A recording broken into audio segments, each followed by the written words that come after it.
सुधा जी सुबह पूजा करने जा रही थीं। पूजा की तैयारी न देखकर वह गुस्से से तमतमा गईं और बोलने लगीं कि बहू भूल मत, तुझे खरीद कर लाया गया है। इस घर की बहू बनाने के लिए अच्छी खासी कीमत दी है हमने तेरे मायके वालों को। अब जो हम कहेंगे वही तुझे करना पड़ेगा और खबरदार जो अपनी जबान चलाई तो। अपनी सास सुधा जी के विचार सुनकर बहू कविता के कान सुन्न हो गए। भला उसे कब खरीद कर लाया गया और ऐसी कौन सी कीमत दे दी उसके मायके वालों को इन्होंने, जो वो इतना गर्व के साथ गिना रही हैं। उसने पलटकर अपने पति संजीव की तरफ देखा, पर संजीव तो अपनी नज़रें मोबाइल में गड़ाए चुपचाप बैठा हुआ था। पर सुधा जी का बोलना बदस्तूर जारी था। अरे, उसकी तरफ क्या देख रही है? इधर मेरी तरफ देख, मुझसे बातें कर। कविता ने सुधा जी की तरफ देखा तो सुधा जी बोली, अरे तेरे पिता की तो हैसियत भी नहीं थी तेरी शादी करने की। वो तो हम लोग थे जिसने शादी का पूरा खर्चा उठाया। अरे, बेटियों को लोग दहेज देकर विदा करते हैं, पर तेरे पिता ने शादी का हर खर्चा हमसे करवा दिया। अरे, लोग तो अपनी बेटियों के घर का पानी भी नहीं पीते, लेकिन तेरे पिता ने हमारा तो घर ही लूट लिया। और बदले में क्या दिया? अपनी ये निकम्मी और एहसान फरामोश बेटी, जो आज मेरे सामने खड़ी होकर जबान चला रही है। सुधा जी के मुंह में जो आ रहा था बस वही बोले जा रही थी। सुधा जी इस घर की मालकिन थी। पति तो बहुत पहले ही इस दुनिया से चले गए, लेकिन इस दुनिया से जाने से पहले वो अच्छी खासी संपत्ति छोड़कर गए थे, जिसे वो संभालती रही थी। घर बाहर सब वही देखती थी, जिसका उन्हें बड़ा गुरूर था। एक ही बेटा था संजीव। ज़्यादा लाड प्यार ने उसे बिगाड़ दिया था। ना उसने अपनी पढ़ाई ढंग से की और ना ही कभी काम धंधे में उसका ध्यान लगा। एक तो 10वीं फेल और ऊपर से दिन भर अपने आवारा दोस्तों के साथ बस इधर उधर घूमता रहता था। इसलिए अब उसकी शादी नहीं हो पा रही थी। जो लोग उसे अच्छे से जानते थे वो लोग तो अपनी बेटी देने को तैयार नहीं होते, और जो लोग शादी करने को तैयार भी होते तो उन तक भी उनके निकम्मेपन की बात पहुंच ही जाती। कहीं भी उसकी शादी नहीं हो पा रही थी।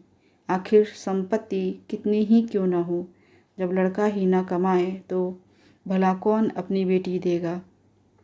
और फिर उसकी आवारागर्दी। आखिर ऐसे में संपत्ति कितने दिन रहेगी। ऐसे में सुधा जी दूसरे राज्य से कविता को ढूंढ कर लाई थी। कविता पढ़ी लिखी थी। कविता के पिता निम्न मध्यम वर्गीय परिवार से थे। जब संजीव के लिए सुधा जी रिश्ता लेकर गई थीं तो उन्होंने साफ कह दिया था कि उनकी हैसियत नहीं है, इसलिए वो शादी सामूहिक सम्मेलन में करवाएंगे। लेकिन सुधा जी सामूहिक सम्मेलन में शादी करवाने को तैयार नहीं हुई। एक तो सामूहिक सम्मेलन उनके स्तर का नहीं था, और दूसरा उसमें समाज के गणमान्य लोग मौजूद होंगे। कहीं उनकी पोल खुल गई तो शादी टूट जाने का खतरा। वो ऐसा हरगिज़ नहीं चाहती थी। बड़ी मुश्किल से उन्होंने यह रिश्ता तय किया था अपने निकम्मे और आवारा बेटे के लिए। आखिरकार उन्होंने कविता के पिता को समझाया, देखिए समधी जी, आप फिक्र मत कीजिए, शादी का सारा खर्च हम उठाएंगे। मेरा एक ही बेटा है और उसके लिए मुझे आपकी बेटी पसंद आ चुकी है।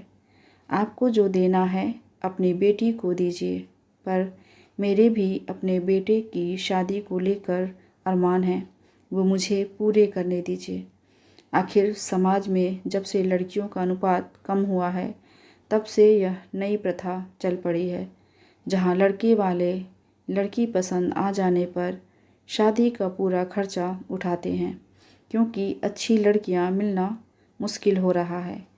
यही सोचकर कविता के पिता ने हाँ कर दी। उसके पिता ने सोचा इतना धन दौलत है, मेरी बेटी सुखी रहेगी। कविता के पिता के हाँ करते ही सुधा जी काफ़ी धूमधाम से अपने बेटे की शादी करवाकर कविता को घर में बहू बनाकर ले आईं।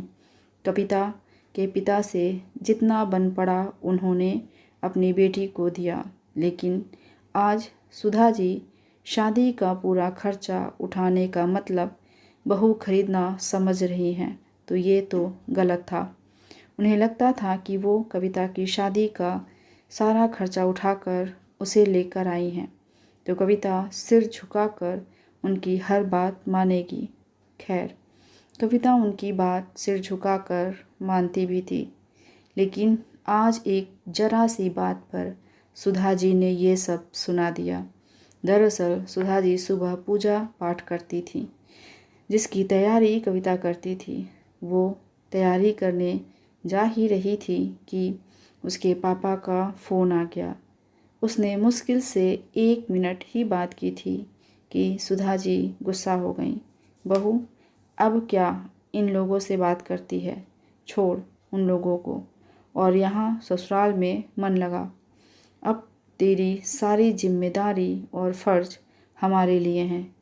तुझे पता है ना कि मुझे सुबह जल्दी पूजा करने की आदत है। मम्मी जी, कैसी बात कर रही हैं आप? वो मेरे पिता हैं, ऐसे कैसे छोड़ दूँ?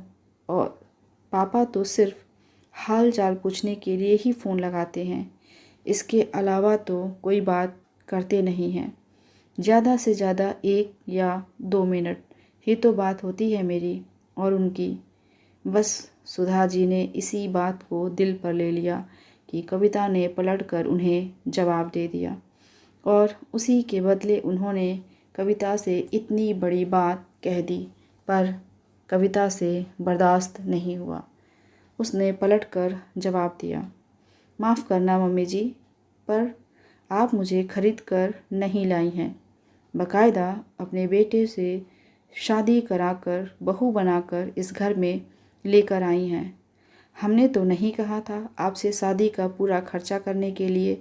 हम तो सामूहिक सम्मेलन में भी शादी करने को तैयार थे, क्योंकि हम अपनी स्थिति बहुत अच्छे से जानते थे। पर आपने तो अपनी इज्जत के कारण इतना खर्चा किया था, और अब उसे कुछ और ही नाम दे रही हैं। कविता की बात सुनकर सुधा जी तमतमा गईं। ये देखो, इस गरीब घर की लड़की को खाने को ज़्यादा मिल गया तो सिर पर चढ़कर नाच रही है। एहसान फरामोश कहीं की। अरे, तुझे ऐशो आराम की ज़िंदगी दे दी, नहीं तो किसी गरीब घर में पड़ी होती। हमारा एहसान मानने की जगह हमारे ही सिर चढ़कर नाच रही है। मम्मी जी, मुझ गरीब घर की लड़की को बहू बनाकर आपने भी कोई एहसान नहीं किया है, और मुझसे बेहतर आप जानती हैं कि मैं आपकी बहू कैसे बनी। अपने परिवार की कमियों को ढकने के लिए आप मुझे बहू बनाकर लेकर आईं, वरना यहाँ तो आपको बहू मिल भी नहीं रही थी। कविता की बात सुनकर सुधा जी संजीव से बोली, देख, तेरे कारण मुझे क्या क्या सुनना पड़ रहा है। अगर तू ही ठीक से पढ़ लिख लेता और ढंग का काम करता तो कम से कम ऐसी बहू मेरे पल्ले तो नहीं पड़ती। अभी भी तो कमाने जाने लगा है, शादी से पहले ही कमाने लग जाता तो इतना सुनना तो नहीं पड़ता। मम्मी, अपनी गलती का ठिकरा मुझ पर मत फोड़ो। तुमने ही तो झूठ बोलकर शादी करवाई है। इसे पता चलने पर भी ये चुप रही। इतने दिन से तो उसने कुछ नहीं कहा। अब तुम ऐसी बातें बोलोगी तो वो तो पलट कर ही जवाब देगी। सम्मान दोगी तो सम्मान मिलेगा ना। और पहले कमा नहीं रहा था, लेकिन अब कमा रहा हूँ। अपने पैरों पर खड़ा हो तो गया हूँ, उसमें भी आपको समस्या है। और वैसे भी शादी में आपने खर्चा अपनी इज्जत के लिए किया था। ये लोग तो सामूहिक सम्मेलन में भी शादी करने को तैयार थे, तो जब अपनी इज्जत के लिए पैसे खर्च किए हैं तो इसे बहू को खरीदने का नाम मत दो। संजीव को कविता के लिए बोलता देखकर सुधा जी चुप हो गईं। आखिर बोलती भी क्या। जिस निकम्मे बेटे के लिए इतना कुछ किया था, अब तो वो बेटा भी बहू के पक्ष में बोल रहा था, और फिर वो गलत भी नहीं था। आखिर सम्मान दोगे तो ही सम्मान मिलेगा। आज इन्हें आमने सामने कर दिया तो रहना तो पूरी ज़िंदगी इन्हीं के साथ है। सुधा जी चुप हो गई और स्वयं ही पूजा की तैयारी करने लगी। आपको हमारी कहानी कैसी लगी कमेंट करके ज़रूर बताइएगा। ऐसी ही कहानियाँ सुनने के लिए चैनल को सब्सक्राइब कर लीजिए। धन्यवाद।